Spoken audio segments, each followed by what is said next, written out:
우리 찬송가 347장 같이 찬송하시겠습니다.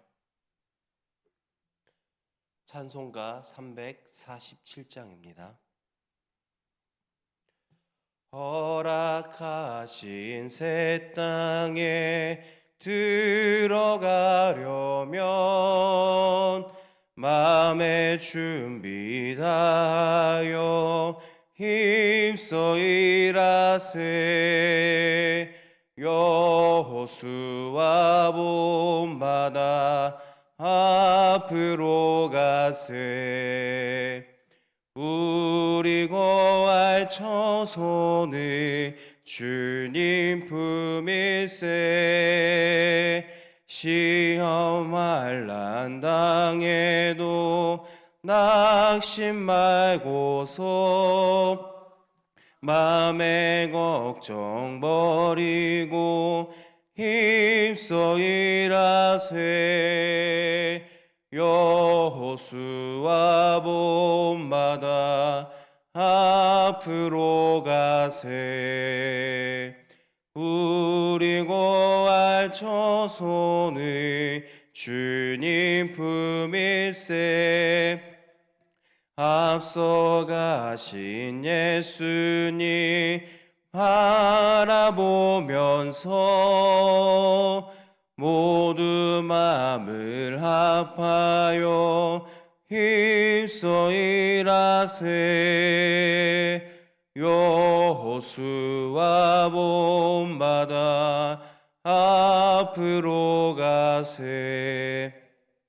우리 거할 처소는 주님 품일세. 일할 곳이 아직도 많이 있으니 담대하게 나가서 힘써 일하세. 여호수아 본받아 앞으로 가세. 우리 거할 처소는 주님 품일세. 아멘. 사랑과 은혜가 풍성하신 아버지 하나님, 오늘 이 새벽 하나님의 말씀을 듣는 자리로 저희를 인도해 주시니 감사드립니다. 저희에게 필요한 말씀을 주시고 오늘 이 말씀을 마음에 새기며 하나님께 기도하고 또 순종하며 살아가는 믿음의 성도가 되게 하여 주시옵소서. 말씀을 들은 후에도 잊지 않고 삶 속에서 그 말씀을 따라 살기를 간절히 원합니다. 또한 후회 주시고 꾸짖지 아니하시는 하나님을 기억하며 모든 일을 주님께 아뢰고 의지하는 성도로서 살아가게 하여 주시옵소서. 오늘 이 하루도 말씀과 기도로 시작하게 하시니 너무나도 감사드립니다. 저희의 걸음마다 주님이 늘 동행하여 주시옵시고 말씀에 순종하며 열매 맺는 하루가 되게 하여 주시옵소서. 거룩하신 예수님의 이름으로 기도합니다. 아멘. 하나님의 말씀 역대상 9장 1절에서부터 13절 말씀입니다. 구약성경 624면에 있습니다. 역대상 9장 1절에서부터 13절입니다.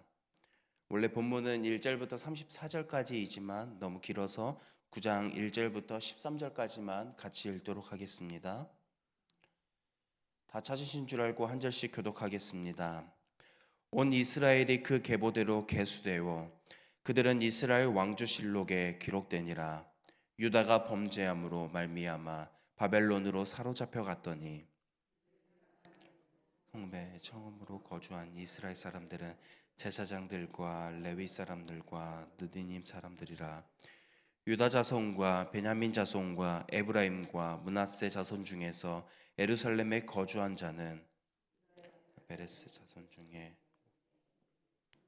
암미우스의 아들이요 오므리의 손자요 이므리의 증손이요 바니의 현손이며 실로 사람 중에서는 맏아들 아사야와 그의 아들들이요 그 형제 690명 베냐민 자손 중에서는 하스누아의 증손 호다위아의 손자 무슬람의 아들 살루요.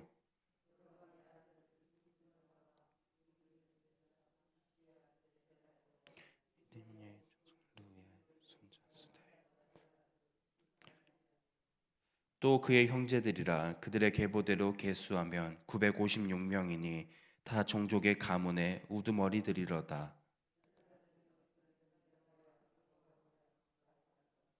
하나님의 성전을 맡은 자 아사랴이니 그는 힐기야의 아들이요 무술람의 손자요 사독의 증손이요 무라요의 현손이요 아히두베의 오대손이며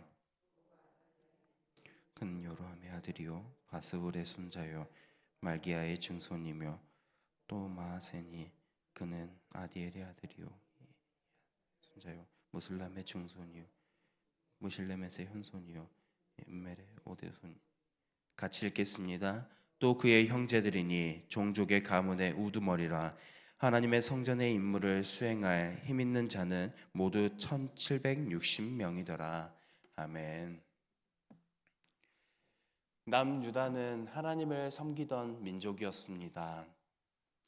하나님과의 언약을 맺고 또 하나님의 말씀을 따라 살아가던 백성들이었지만 그들의 마음은 점점 하나님에게서 멀어졌습니다. 그들은 우상에 빠졌기 때문이었습니다. 하나님은 선지자를 통해서 남유다 백성들에게 하나님께 돌아오라고 말씀하셨지만 백성들은 그 음성에 귀 기울이지 않았습니다. 그 결과 남유다는 그 주변에 있었던 바벨론이라고 하는 강대국에 의해 멸망하게 되었고 많은 백성들이 포로로 잡혀가는 아픔을 겪게 되었습니다. 하지만 이 심판이 끝은 아니었습니다. 하나님은 그들을 완전히 버리지 않으셨습니다. 심판 이후에도 하나님은 여전히 그들을 기억하셨고 그들을 향한 회복의 길을 준비하고 계셨습니다. 그 시작은 그들이 예루살렘으로 돌아오는 것이었고 이 포로 귀환은 멀어졌던 하나님과의 관계를 다시 세우는 출발점이었습니다. 돌아온 백성 중 일부는 성전에서 예배를 섬기는 사명을 다시 감당하게 되었습니다. 제사장, 레위인, 문지기 등 각자의 역할을 맡은 이들이 예루살렘에 정착하여 성전을 지키고 예배의 질서를 회복해 갔습니다. 이들의 사명은 무너졌던 예배와 그리고 공동체를 다시 세우는 거룩한 헌신이었습니다. 하나님은 그들의 이름 하나하나를 기억하셨습니다. 그리고 성경은 그들의 이름을 자세히 기록하고 있습니다. 이는 하나님께서 그들의 수고와 믿음을 귀하게 여기셨다라는 증거입니다. 하나님은 사람의 겉모습이나 지위를 보지 않으셨습니다. 하나님은 그들의 섬기는 그 마음을 보셨습니다. 그리고 하나님은 하나님을 향한 그들의 진실한 마음이 있는 사람들을 통해서 하나님께서 계획하시고 뜻하신 바를 이루어 가셨습니다. 오늘날 우리가 함께하는 이 교회도 마찬가지입니다. 교회는 하나님의 백성이 모여 하나님의 뜻을 이루기 위해 모인 믿음의 공동체이기도 합니다. 이 공동체는 하나님의 말씀에 순종하고 묵상하며 그 뜻을 따르며 그리고 그 뜻에 순종하며 살아가는 삶을 목표로 하고 있습니다. 하나님의 말씀이 중심이 되고 섬김이 살아있는 곳에 하나님의 은혜가 임하고 공동체는 건강하게 세워져 갈 것입니다. 하나님의 회복은 언제나 질서를 세우는 것에서부터 시작됩니다. 과거에 출애굽한 이스라엘 백성들에게도 하나님은 그 공동체를 회복하시기 위해 그들에게 율법을 주시고 예배의 질서를 주셨습니다. 오늘 예루살렘의 회복도 먼저 제단을 세우시고 그리고 예배의 질서를 회복하시는 것에서부터 시작하셨습니다. 하나님이 공동체의 중심이 될 때 하나님은 그 공동체에 새로운 힘을 더하여 주시고 그들을 통해 새로운 역사를 시작하십니다. 오늘 본문이 바로 그 말씀의 증거입니다. 우리가 잘 알지 못하는 이름이 계속해서 기록되어 있습니다. 그 이유는 하나님께서 그들의 헌신과 믿음을 귀하게 여기셨기 때문입니다. 하나님은 중심을 보시는 분이시며 그리고 하나님을 향한 진실한 마음이 있는 사람들을 통해서 하나님의 계획을 이루어 가십니다. 그리고 공동체를 다시 세워 가십니다. 하나님은 오늘도 예배를 중심으로 그리고 공동체를 회복시켜 주십니다. 오늘 함께 모여 드리는 예배 가운데 하나님은 일하시고 우리가 말씀 앞에 서며 기도의 자리를 지킬 때 하나님은 그 믿음을 통해 공동체를 더 회복시키고 성장하게 하실 것입니다.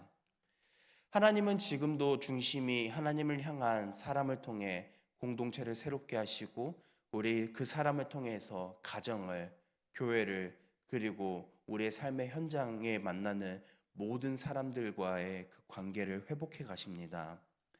우리가 말씀 앞에 겸손히 서고 그 뜻에 따라 순종할 때 하나님은 우리의 삶을 통해 하나님의 나라를 확장하시고 그 나라를 세워 가실 것입니다.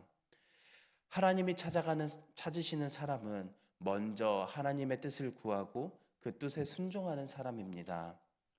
오늘 하루 말씀을 가까이 하고 그 말씀에 하나님의 뜻을 발견하며 순종하는 삶을 살아가는 저와 여러분들이 되길 소망합니다.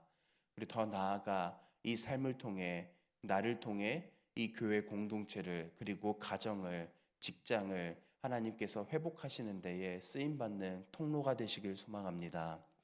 우리 시간 이 들은 말씀을 기억하며 먼저 두 가정을 위해서 기도하겠습니다. 김명민 집사님의 가정을 위해서 기도하겠습니다. 말씀과 기도로 성령 충만한 가정이 되도록 그리고 온 가족 건강을 지켜주시도록 자녀 유나 믿음에 성장할 수 있도록 이어서 김국진 집사님의 가정을 위해서 기도하겠습니다. 온 가족이 건강하도록 하나 되는 믿음 생활할 수 있도록 자녀와 손자 손녀들 앞길과 성령 충만한 삶을 위해서 이어서 들은 말씀과 개인의 기도 제목과 저녁에 있을 금요 기도회를 위해서 우리 함께 기도하겠습니다. 사랑과 은혜가 풍성하신 아버지 하나님, 오늘 이 시간 들은 말씀을 기억하며 하나님께 간구합니다.